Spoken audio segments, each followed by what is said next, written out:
Okay, so I just got done watching Daredevil Born Again episode 2, and this is going to be my quick reaction. One thing I forgot to mention in my first review was the opening title sequence.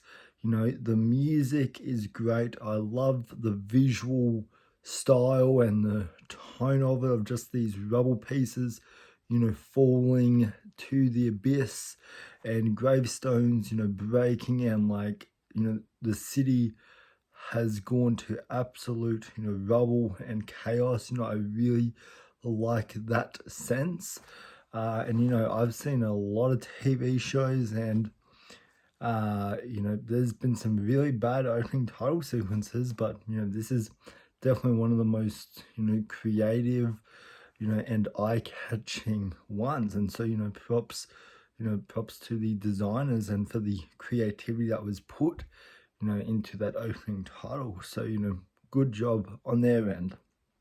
And now getting into episode 2, there are a few things I do want to address about this episode, so let's jump right into it. So one of the things I really liked about episode 1 was Matt Murdock's, you know, love interest relationship. I thought it had a strong introduction in episode 1. In episode 2, it is kind of more to the side. It's not as much of a primary focus, while in this episode we are focusing much more on Fisk and much more on Matt Murdock's new case, which is on this guy named Hector, who, you know, who you learn a lot about the character as the episode goes on. You learn that he is a vigilante named White Tiger, and that, you know, and that he killed a cop, you know, during a assault that was going down. And so his whole, you know, case is based on, you know, killing cops, because at the time of the assault he was not White Tiger. He was just, you know, a normal everyday citizen, and he is now being accused because the cop, you know, who survived the attack, you know, told on him. And now we're in the situation with Matt Murdock and Hendrik here. And, you know, I really, really love this storyline, because, you know, like, it really does ground Matt Murdock's character, you know, in reality, where he's seeing a little bit of him in White Tiger, where, you know, he used to be, where Matt Murdock was the one who used to get blamed for all of the murder and blood and chaos. And now, you know, White Tiger, aka, you know, Hendrik, you know, he is now the one, you know, getting blamed for that. And I also, you know, I'm pretty sure, you know, I don't want to kind of like 100% say so, but I'm pretty sure that there was a Punisher reference. Like, I know the Punisher does come into the show eventually, but I swear there was like a little tattoo on one of the thugs' arms of something that resembled the Punisher. So, you know, I thought that was a really cool nod for where this season is eventually going to go, and I'm assuming that these thugs are working for the Punisher.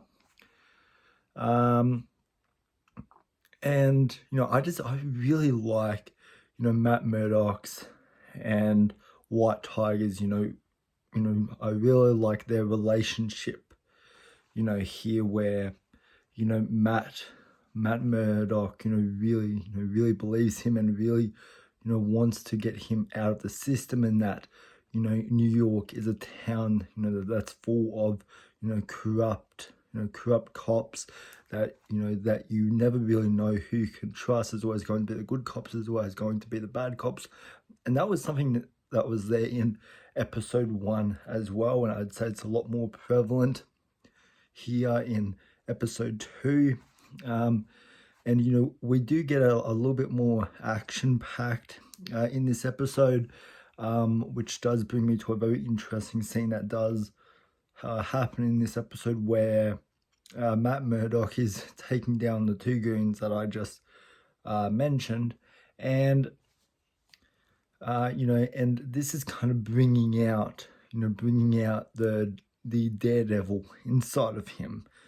And this case is kind of is driving him hit him a little bit more insane, because he wants to bring justice to the New York system. And so the way that the episode ends is with Matt Murdock basically screaming out loud, because he knows that slowly but surely Daredevil is coming out. And so I really liked that scene there, and I thought the action was shot competently. I didn't think the editing was good. I didn't think it was bad.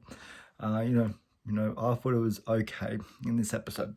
And now moving on to Fisk here, there's one scene in particular I do want to mention, which is the therapy scene in this episode that I thought was really interesting, because this kind of ties back into the Netflix series where Fisk is holding on to something from his past that was caused by Daredevil, and Fisk refers to it as as he was assaulted by a vigilante, which means that there's something that he's still holding on, that he has this secret plan for New York that he's not telling anyone, and he's presenting himself as this as this new person, as the mayor of New York. But I think there is secretly an alternative that we will find out in the next couple of episodes. And so I really like how how we're seeing Kingpin kind of come out a bit more, how we're seeing kind of both really both sides of both these characters come out a bit more. So I do like that. But overall, I didn't think episode 2 was as engaging or as interesting as episode 1. But it certainly does get me excited to see where the rest of this season goes.